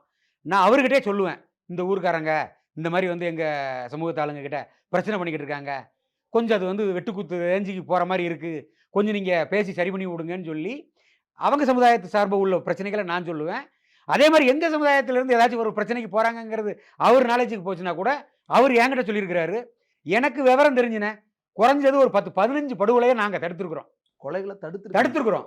தேவையில்லாமல் அந்த மாதிரி பண்ணாதீங்கன்னு சொல்லி 2 தரப்பையுமே கூப்பிட்டு ஒரு பிரச்சனை இல்லாமல் சுமூத்தாக இன்றைக்கெலாம் நல்லா இருக்கக்கூடிய ஊர்களும் இருக்கத்தான் செய்யுது. இதை நாங்கள் பண்ணியிருக்கிறோம். ஏன்னா எங்களுக்குள்ள ஒரு அந்த புரிதல் நல்ல எண்ணங்கள் இருக்க போய் தான் இதை நாங்கள் செய்கிறோம். இதே மாதிரி எல்லா தலைவர்களும் இருக்கணுங்கிறது தான் எல்லா சமுதாயத்திலையும். இப்போ ஒரு படுகொலையை செய்ய போகிறேன்னு சொல்லி ஒருத்தங்க சொல்லும்போது, படுகொலையை செஞ்சால் உனக்கு ஆயுள் தண்டனை வந்துடும், உன் குடும்பத்தை யார் பாப்பா அப்படிங்கிற கேள்வியை சொல்லணும். இப்போ இருக்கிற ஆட்கள் என்ன பண்ணுறாங்க, நீ கொலையை பண்ணு நான் பெயில் எடுத்து விடுறேன், வக்கீலே அவங்கள பூஸ்டப் பண்ணி விட்டுறாங்க. அப்போ கொலை செய்கிறவனுக்கு 90 நாளில் பெயில் கிடைக்குது, 60 நாளில் வந்துடுறோம், 30 நாளில் பெயில் கிடைக்கி அப்படிங்கிற ஒரு எண்ணம் இருக்கும்போது கொலையை செய்யத்தானே என்ன செய்வாங்க. அப்போ சட்டம் கடுமையாக்கப்படணும்ல, காவல்துறை அதை ஸ்ட்ராங்காக செய்யணும்ல. காவல்துறை ஸ்ட்ராங்காக இருந்தாலே இந்த பிரச்சனைகள் பெரும்பாலும் நடக்காதுல்ல அண்ணன். இன்னொன்று சார், இது கூலிப்படையா இவங்களை பயன்படுத்திக்கிறதுக்கு இப்படி மோட்டிவேட் ஆக்கி அவங்களே குற்றப்பின்னணியை ஏற்படுத்தி விடுறாங்க. அப்போ என்னன்னா, நாளைக்கு ஒரு 2 கேஸ் வாங்கிட்டாங்க, ஏதோ ஒரு மோட்டிவேட்டுக்கு ஏதோ ஒரு பிரச்சனைக்காக வாங்கிட்டாங்கன்னா அவங்களை ஈஸியாக கூலிப்படை ஆக்கிக்கிறதுக்கு இதெல்லாம் பயன்படுதுங்கிறனால இதை இன்னும் வளர்த்துக்கிட்டு இருக்காங்கன்னு ஒரு அண்ணன். கூலிப்படை அப்படிங்கிறது வந்து எப்படின்னா, பணம் கொடுத்து ஒருத்தங்களோட பிரச்சனைக்கு ஒரு கொலை நடந்தால் மட்டும்தான் அது கூலிக்கு கொலைப்படை. கூலிப்படை யாரோ ஒரு குரூப் வேணும்ல, சரிங்களா, அவங்களை எப்படி உருவாக்குறது, அது வந்து அதுக்கு இதெல்லாம் யூஸ் ஆயிக்குது இந்த பிரச்சனைகள்லாம். ஒரு இல்ல அப்படி இல்லைண்ணா, அதான் தன்னோட ஒரு சொந்த பிரச்சனைக்காக வேற ஒருத்தங்களை கொலை செய்ய சொல்றது தான் கூலிப்படை. பொதுவா தென் தமிழகத்தில் நடக்கிறது வந்து கூலிக்கு செய்யக்கூடியதுன்னு நம்ம சொல்ல முடியாதுண்ணே. அது வந்து ஒரு ஜாதிய ரீதியா உள்ள மோதல்கள் தான் தொடர்ந்து நடந்துகிட்டு இருக்கு. ஆனா இது ஒரு சில குரூப்புகளுக்கு நடக்கக்கூடிய விஷயம் ஜாதிய ரீதியா பார்க்கப்படுது. ஒரு சில குரூப் தான், ஒரு சில பர்டிகுலர் குரூப்பு தானே. இப்ப நாடாரு மறவர் சமுதாயத்து கூட உறவுல நல்லா இல்லாம இருக்காங்களா, இல்ல யாதவர் சமுதாயம் கூட நல்லா இல்லாம இருக்காங்களா, இல்ல தேவேந்திர குல சமுதாயத்துக்கு கூட நல்லா இல்லாம இருக்காங்களா, எல்லாருக்கிட்டையும் நல்லா தான் இருக்காங்க. ஆனா ஒரு சிலர் செய்யக்கூடிய தவறுகள் அது கண்டினியூட்டியா ஆகிக்கிட்டே இருக்கு. அந்த கண்டினியூட்டியா ஆகிக்கிட்டு இருக்கு. சமூகத்தின் நட்புறவு பாதிக்குது இல்ல சார், அந்த ஒரு சில தான். அந்த ஒரு சிலருமே வேண்டாம் இது வேண்டாம் அப்படின்னு விடணும்னு நினைச்சா கூட இது காலங்காலமா விடாம துரத்திக்கிட்டு தானே இருக்கு. சிறைக்குள்ள இங்க புழல் சிறையில நான் இருந்தேன். வீரமணி அண்ணன் நீங்க கேள்விப்பட்டிருப்பீங்க, நம்ம சென்னையில மிகப்பெரிய முக்கிய நபராக இருந்த ஒரு டான். அந்த அண்ணன் கூட இருந்த முக்கியமான ஒருத்தங்க உள்ள நான் சந்திக்கிறேன். அப்போ அவரு கூட இருக்கக்கூடிய அவரோட ஃபேமிலி மெம்பர்ஸ்லேருந்து நிறைய பேர் வழக்கில் இருக்காங்க, குண்டர் தடுப்பு சட்டத்தில் இருக்காங்க. நான் அப்போ அவர்கிட்ட கேட்குறேன், ஏன்னா இவ்வளோ வருஷமாக நீங்கள் எல்லாம் ஃபீல்டில் இருக்கீங்க, இந்த ஃபீல்டை விட்டுற வண்டி தானேண்ணே, இன்றைக்கி நீங்கள் உள்ளே நீங்கள் வேதனைப்பட்டுக்கிட்டு தானே இருக்கீங்க, இந்த குடும்பத்துக்காக நீங்கள் கஷ்டப்பட்டுக்கிட்டு இருக்கீங்களா, மனசார நீங்கள் இப்போ நீங்கள் சந்திச்சலாம், நீங்கள் உங்களோட புலம்பல்களை சொல்கிறீங்களா, உங்களோட பசங்க நல்லா இருக்கும்னு நீங்கள்லாம் நினைக்கிறீங்களா, இதை நீங்கள் காவல்துறையிலே போய் நீங்கள் சரண்டர் ஆயிட வேண்டியதானே, இனிமேல் நாங்கள் எந்த தப்புக்கும் போக மாட்டோம், எந்த வம்பு தும்பும் நாங்கள் வச்சுக்க மாட்டோம், அப்படி சொல்லி நீங்கள் இது பண்ணிட்டாலே உங்களுக்கு வந்து காவல்துறை உதவுமில்ல அப்படின்னு நான் அவங்ககிட்ட ஓப்பனாகவே கேட்டேன். அப்போ அவர் என்ன சொல்கிறாருன்னா, அந்த டயத்துக்கு காவல்துறை சரின்னு சொல்லிக்கிடுவாங்கண்ணே, எழுதி வாங்கிக்கிடுவாங்க, ஆனால் நான் வழக்கை பார்க்கணும்ல, கேஸுக்குன்னு நான் கோர்ட்டுக்கு போகணும்ல, எங்கள் சார்ந்து ஏதாவது நாங்கள் சில விஷயத்துக்கு நாங்கள் கொலை பண்ணியிருந்திருப்போம், அந்த கொலையில் அந்த சம்மந்தப்பட்டவங்களோ அல்லது அவங்களோட குடும்பத்தில் உள்ளவங்களோ அல்லது அவங்களோட நட்பில் உள்ளவங்களோ அதை எங்களை பின்புலமாக வச்சுக்கிட்டு எங்களை பின்தொடருவாங்கல்ல, அப்போ நாங்கள் கோர்ட்டுக்கெல்லாம் போயிட்டு வர வேண்டியது இருக்குல்ல அப்படிங்கிற மாதிரி அந்த வழக்கில் இருக்கக்கூடிய அவங்களே சொல்கிறாங்க. அப்போ அவங்கள பொறுத்த மட்டும் விடணும்னு நினச்சா கூட அவங்கள காப்பாற்றுறதுக்காக விட முடியாத ஒரு சூழ்நிலை இருக்குங்கிறதே அவங்க சொல்கிறாங்க. அப்போ இதை வந்து அரசாங்கம் என்னதான் சார் வழி? அப்ப இல்லை, இது அரசாங்கம் நினைச்சாலும் விட முடியாதுன்னா அப்ப இதுக்கு அரசாங்கம் தான் பேசணும். அரசாங்கம் இப்போ அவர் சொல்றது என்ன, அவர் சொல்லக்கூடியது அந்த விடணும்னு நினைச்சா கூட அந்த எதிர்த்தரப்போ அல்லது இவங்களால பாதிக்கப்பட்டவங்களாலேயோ பிரச்சனை வரும். அப்ப இவங்களாலையும் பாதிக்கப்பட்டிருக்காங்கல்ல, இப்ப இவங்களாலையும் பாதிக்கப்பட்டிருக்காங்கல்ல, அப்ப பாதிக்கப்பட்டவங்களையும் சமாதானம் செய்யக்கூடிய யார் பொறுப்பு கடமை காவல்துறைக்கு தானே இருக்கு, அரசாங்கத்துக்கு தானே இருக்கு. பாதிப்பு இழந்திருக்காங்கல்ல. ஆமா சார். இப்ப இப்ப தீபக் ராஜாவோட டாபிக் நீங்க பேசிக்கிட்டு இருக்கீங்க, இதே தீபக் ராஜாவினால பாதிக்கப்பட்ட மாற்று சமுதாயத்தில் உள்ள குடும்பங்களும் இருக்கு. அப்ப அவங்கள சார்ந்தவங்களும் அவங்களோட குடும்பமும் அவங்கள சார்ந்த சமூகமும் ஐயோ நம்ம குடும்பத்தில் இப்படி இழந்திருக்குமே, இன்னைக்கு எப்படி தீபக் ராஜாவை இழந்து அவங்க குடும்பம் தவிக்குதோ, அவங்க சமுதாயம் தவிக்குதோ, அதே மாதிரி மாற்று சமுதாயத்தை சார்ந்தவங்களும் அவங்க குடும்பத்தில் அந்த படுகொலையை பார்த்துருக்கும் போது வேதனைப்பட்டிருப்பாங்க. என்ன பண்ண முடியும் சார்? அப்ப போலீஸ் அப்ப இதுக்கு இல்ல சார், நான் தெரிஞ்சுக்கிறதுக்காக கேட்கிறேன். நம்ம நடவடிக்கை எடுக்கணும், ஸ்ட்ரிக்ட் பண்ணணும்ன்றீங்க. போலீஸ் ஒருத்தரை கைது செய்யுது, ஏதோ ஒரு கொலை வழக்குல சம்பந்தப்பட்ட நபர்களை கைது செஞ்சு கோர்ட்டுக்கு ஆஜர்படுத்த கூட்டு போகுது, திருப்பி வெளியில வரும்பொழுது வெட்டுறாங்க. சரி, ஜெயிலே போடுறாங்க, அங்கேயும் கொலை நடக்குது. அதான் இது இது இது ஏதோ 1-2ன்னா பரவாயில்ல சார், நடந்துகிட்டே இருக்குது. இந்த வாரம் நடந்த வரைக்கும், இந்த வழக்கு வரைக்கும். அப்ப இது போலீஸ் நடவடிக்கையே எடுக்கிறதா இருந்தாலுமே நீங்க விட மாட்டீங்கன்னா என்ன பண்ண முடியும்? அண்ணா அப்படி கிடையாதுண்ணே. அதாவது எல்லா போலீஸ்லயுமே யார் எந்த ஊர்ல யார் கூட தொடர்பு வச்சுக்கிட்டு இருக்காங்க, என்ன கிரிமினல் ஆக்டிவிட்டிஸ் பண்ணிக்கிட்டு இருக்காங்கிறது எல்லா காவல் நிலையத்தில் இருக்கக்கூடிய அதிகாரிகளுக்கு நல்லாவே தெரியும். அப்போ அவங்க தான் அதை துரிதப்படுத்தணும். இப்போ நான் இருக்கேன், நான் ஒரு கொலைகாரன் அப்படின்னா அடுத்து என்னோட மூவ்மெண்ட் என்னவா இருக்கும்? அப்போ நான் எதிரியாக நினைக்கக்கூடியவங்க வெளியில் இருக்காங்களா? அப்போ என்னால் என்னோட எதிரிகளுக்கு எந்த நேரமும் ஆபத்து ஏற்படுமாங்கிறதெல்லாம் காவல்துறை தானே நான் பார்க்கணும், காவல்துறை தானே கண்காணிக்கணும். இப்போ நான் இருக்கேன், இப்போ நான் ஒருத்தனங்களை வந்து கொலை செய்யணும்னு நான் நினச்சேன் அப்படின்னா எப்படா மாட்டுவானு தானே நான் காத்துக்கிட்டு இருப்பேன், எப்படா மாட்டுவானு தான் நான் காத்துக்கிட்டு இருப்பேன். அப்போ அந்த மாற்றத்துக்குள்ள வாய்ப்பை யார் உருவாக்குறா? காவல்துறை தானே உருவாக்குது. ஒருவேளை நான் வெட்டணும்னு நினைக்கிறவங்க கம்பல்சரி போலீஸுக்கு தெரியும்ல, அரிநாடாருக்கு இந்த மாதிரி இந்த நபரால பிரச்சனைகள் இருக்கு, அல்லது அரிநாடாருக்கு இந்த நபரால பிரச்சனைகள் இருக்கு, அரிநாடாரை காப்பாற்றணும் அப்படின்னா காவல்துறை தானே நமக்கு. தீபக் ராஜாவை பாதுகாத்திருக்க முடியும், தப்பிக்க வச்சிருக்க முடியும் போலீஸ் நினைச்சிருந்தா. கண்டிப்பா முடிஞ்சிருக்கும்ல, கண்டிப்பா முடிஞ்சிருக்கும்ல. இப்ப அவரு சிறையில இருந்து வெளியில வந்திருக்காரு, வெளியில வந்திருக்காருங்கும் போது லோக்கல் போலீஸுக்கு தெரியும்ல, லோக்கல் போலீஸுக்கு தெரியும்ல, லோக்கல் போலீஸுக்கு தெரியும்ல, லோக்கல் போலீஸுக்கு கம்பல்சரி தெரியும். அவங்க நினைச்சிருந்தா காப்பாத்திருக்கலாம். அண்ணன் லோக்கல் போலீஸுக்கு தீபக் ராஜா இன்னைக்கு வீட்டுல தங்குனாரா இல்லையா? உதாரணத்துக்கு நான் தீபக் ராஜாவை சொல்றேன், வீட்டுல தங்குனாரா இல்லையா, அவர் ஊர்ல இல்ல அப்படின்னாலும் லோக்கல் போலீஸுக்கு தெரியும்ல, திருப்பி வந்துட்டாரு அதுவும் தெரிஞ்சிருக்கும், தெரியும்லண்ணே, அவங்களுக்கு தெரியும்ல. அதுதான் போலீஸோட வேலை. போலீஸுக்கு தெரியும் எந்த குற்ற பின்னணியில இருக்கக்கூடிய யாரா இருந்தாலும் அவங்க இருக்காங்க அப்படின்னா கண்டிப்பா காவல்துறைக்கு சொல்றதன்படி சம்பவங்களை தடுக்கலாம். அன்னைக்கு நடந்த சம்பவத்தை தடுத்திருக்கலாம், இன்னொரு சம்பவத்தை தடுக்கலாம், இன்னொரு நேரத்துல தடுக்கலாம். ஆனா பகை அப்படியே தானே இருந்துட்டு இருக்கும். அதுக்கு ஒரு முடிவு வேணும்ல. அதுக்கு ஒரு முடிவு வேணும் அப்படின்னா இப்ப இந்த தலைமுறை உண்மையிலே சீரழிஞ்சு போச்சுண்ணே. இந்த தலைமுறை உண்மையிலே சீரழிஞ்சு போச்சு. அடுத்த தலைமுறை நல்லா இருக்கட்டும்னு நினைச்சு இப்ப இருக்கக்கூடிய எல்லா சமுதாயத்தில் இருக்கக்கூடிய தலைவர்களும் இப்ப இழப்பு தான். எல்லா சமுதாயத்திலையுமே இழப்பு இருந்திருக்கு. அது அதை யாரும் நியாயப்படுத்த மாட்டாங்க. எல்லாருமே கூட சொல்லுவாங்க, அறிநடாரு அவனுக்கு என்ன இருக்கு, பேசிட்டு போயிட்டான், அவனுக்கு என்ன இன்டர்வியூ கொடுத்துட்டான், நாங்க இழந்திருக்கோம், நாங்க உயிரை கொடுத்துருக்கோம் அப்படிங்கிறது தான் இழந்தவங்களோட வேதனையா இருக்கும். அந்த இழந்ததுக்கு ஈடு கொடுக்க முடியுமான்னு சொன்னா ஈடு கொடுக்க முடியாது. அது யார் நினைச்சாலும் கொடுக்க முடியாது. ஆனா இனிமேல் அந்த மாதிரி இப்ப நம்ம குடும்பத்தில் நடந்துருச்சு.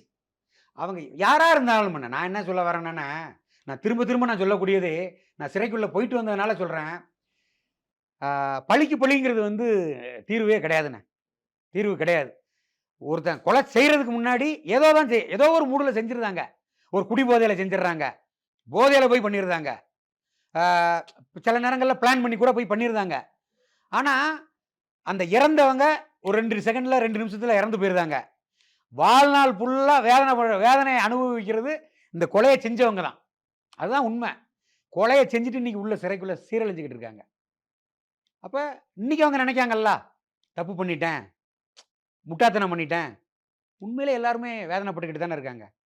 உதாரணத்துக்கு சொல்லணும்னா கூட, மதுரையில் மிகப்பெரிய டான் அட்டாக் பாண்டியண்ணன், நீங்க எல்லாருமே கேள்விப்பட்டிருப்பாங்க. ஒரு கொலை வழக்கில் இன்னைக்கு தண்டனை ஆயிடுச்சு. மதுரையில் இன்னைக்கு அட்டாக் பாண்டியண்ணன்னு சொன்னா உண்மையிலே அவர் ஒரு நம்ம அண்ணன் மு க அழகிரியோட வலதுகரமா செயல்பட்டவர், அந்த அளவுக்கு ஒரு பேர் எடுத்தவர். ஆனா இன்னைக்கு அவரை முடக்கிட்டாங்கல்ல.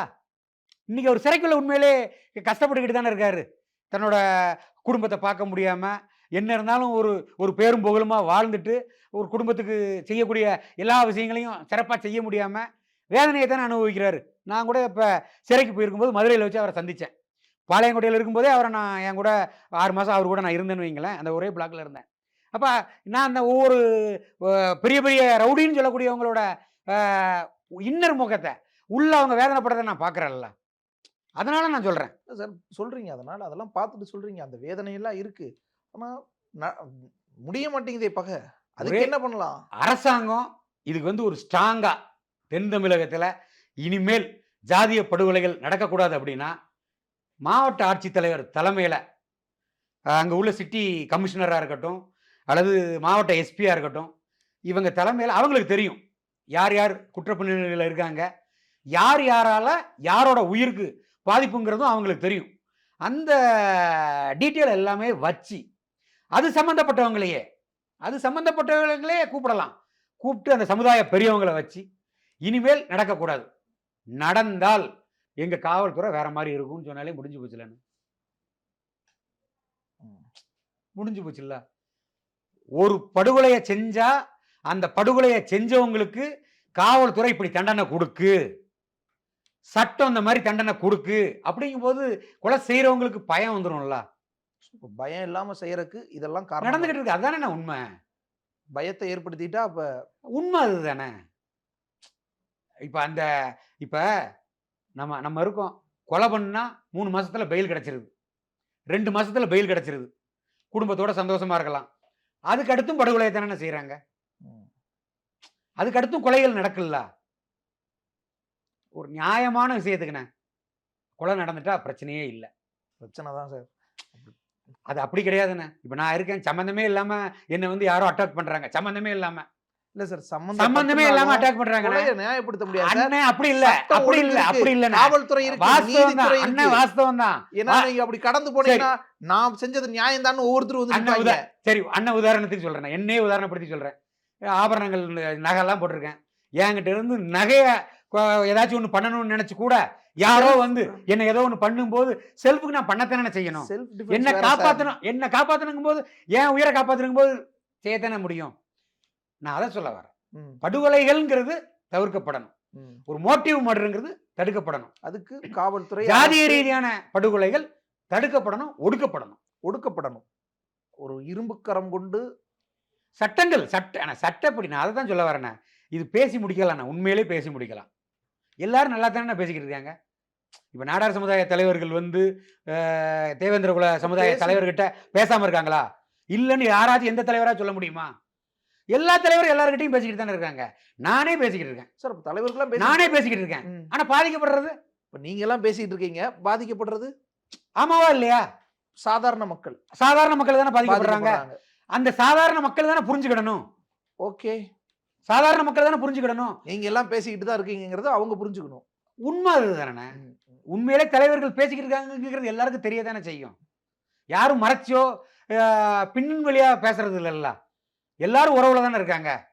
யாருமே வந்து இப்ப மாற்று சமுதாய தலைவர் ஐயோ அப்படின்னு சொல்லி ஒரு அந்த காழ்ப்புணர்ச்சியோட யாருமே பழகல. புரியுது சார். எல்லாருமே இப்ப நேத்து கூட எங்க திருநெல்வேலி மாவட்டத்துல எங்க நாடார் சமுதாயத்தை சார்ந்த மருத்துவர் மயோபதி டாக்டர் வந்து ராமசாமி அண்ணன் அவங்க பிறந்த நாளுக்கு நான் போறேன். அங்க தேவேந்திர குல சமுதாயத்தை சார்ந்த நிறைய பேரை வந்திருந்தாங்க. தேவர் சமுதாயத்திலிருந்து வந்திருந்தாங்க. யாதவர் சமுதாயத்திலிருந்து வந்திருந்தாங்க. எங்க நாடார் சமுதாயத்திலிருந்து வந்திருந்தாங்க. எல்லாரும் அண்ணன் தம்பியா தானே கேக் கட் பண்றோம். அந்த பர்த்டே பார்ட்டியை எல்லாரும் ஜாலியா தானே என்ஜாய் பண்றோம். எல்லாரும் ஜாலியா தானே இருக்கும். அப்ப ஒரு சிலரோட பிரச்சனைகள் அது ஒரு ஜாதிய பிரச்சனையா வந்துகிட்டு இருக்கு. அது மாற்றப்படணும். இந்த தலைவர்கள்லாம் சேர்ந்து, போலீஸ் எல்லாம் சேர்ந்து காவல்துறை நடவடிக்கை எடுக்கணும். காவல்துறை மாவட்ட ஆட்சித்தலைவர் நினைச்சா கண்டிப்பா முடியும். ஓகே, திருநெல்வேலி மாவட்ட ஆட்சித்தலைவரும், தூத்துக்குடி மாவட்ட ஆட்சித்தலைவரும், தென்காசி மாவட்ட ஆட்சித்தலைவரும், நான் இது வந்து தென் தமிழகங்கிறதுனால நான் சொல்றேன்.